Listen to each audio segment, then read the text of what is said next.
Assalamualaikum warahmatullahi wabarakatuh. Perkenalkan, nama saya Canggi Maharduka, nomor induk mahasiswa 0520358828, mata kuliah Manajemen Pelayanan Publik, program studi S1 Ilmu Pemerintahan, Fakultas Hukum, Ilmu Sosial dan Politik, UPBJ Universitas Terbuka Jakarta.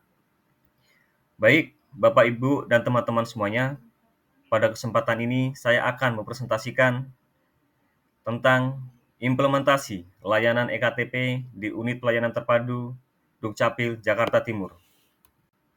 Kontekstualisasi masalah atau latar belakang masalah, anatomi keterlambatan EKTP di Dukcapil Jakarta Timur dibagi menjadi 3. Yang pertama, fokus empiris.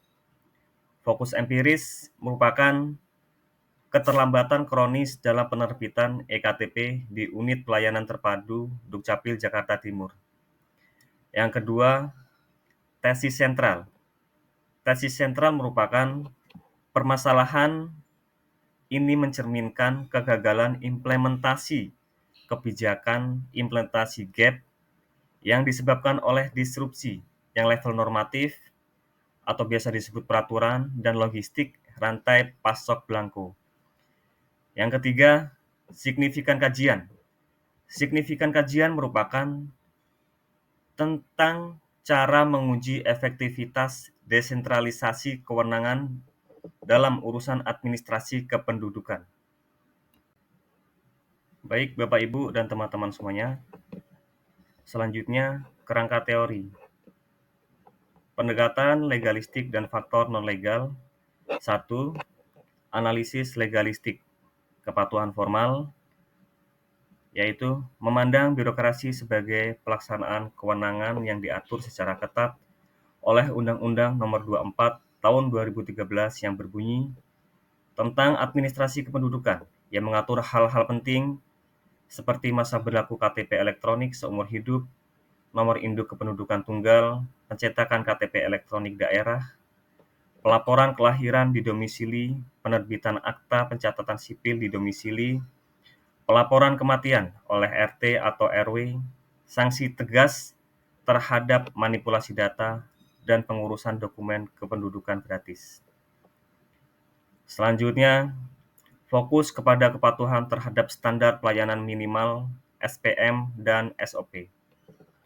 Yang kedua, keterbatasan. Gagal menjelaskan akar kausal dari disfungsi seperti isu manajemen, moralitas aparat, dan inefisiensi anggaran operasional. Disfungsi implementasi, dimensi disrupsi, normatif deskripsi kritisnya, kesenjangan antara regulasi sentralistik, pengadaan belangko, dan tuntunan desentralistik, pelayanan cepat daerah. Untuk indikator kegagalan sistematik untuk beradaptasi terhadap krisis logistik pusat. Selanjutnya, logistik. Deskripsi kritisnya, kesenjangan antara regulasi sentralistik pengadaan belangko dan tuntutan desentralistik pelayanan cepat daerah.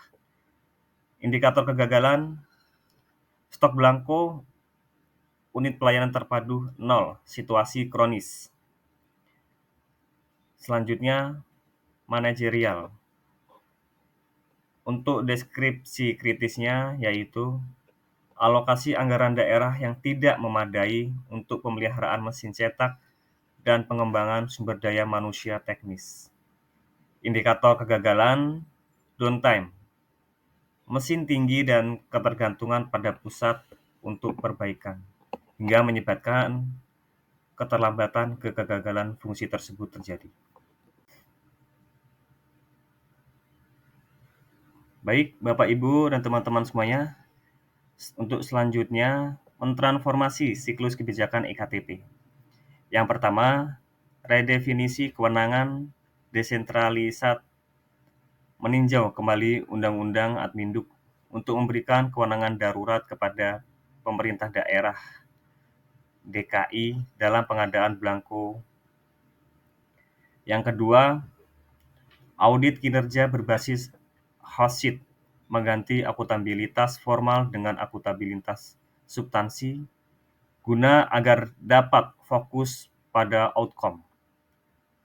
Yang ketiga, investasi infrastruktur, peningkatan anggaran untuk kapabilitas teknis unit pelayanan terpadu Ujung Menteng, Jakarta Timur, termasuk sistem backup data dan pemeliharaan alat, sehingga dapat memberikan pelayanan yang terbaik untuk masyarakat, khususnya di Jakarta Timur. Kesimpulan, reformasi kelembagaan menuju akuntabilitas substantif.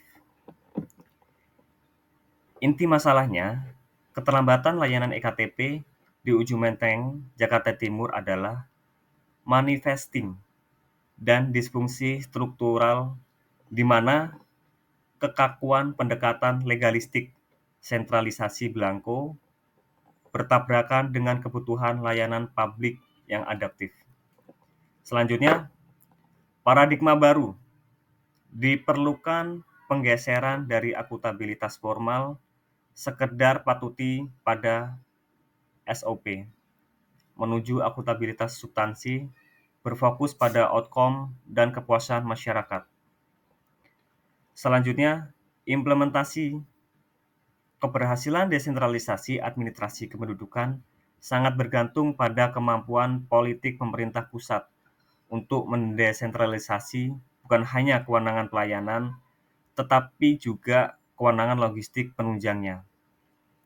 Jadi, untuk keberhasilan layanan dari tingkat daerah maupun pada dinas-dinas terkait di daerah, tidak jauh dari campur tangan pemerintah pusat.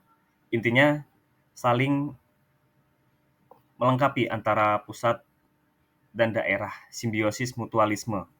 Pusat membutuhkan daerah, daerah juga membutuhkan bantuan pusat.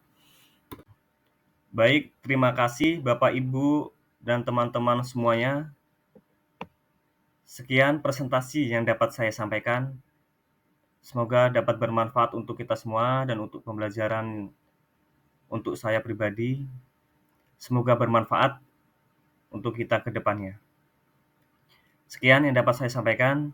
Kurang lebihnya saya mohon maaf. Saya akhiri. Wassalamualaikum warahmatullahi wabarakatuh.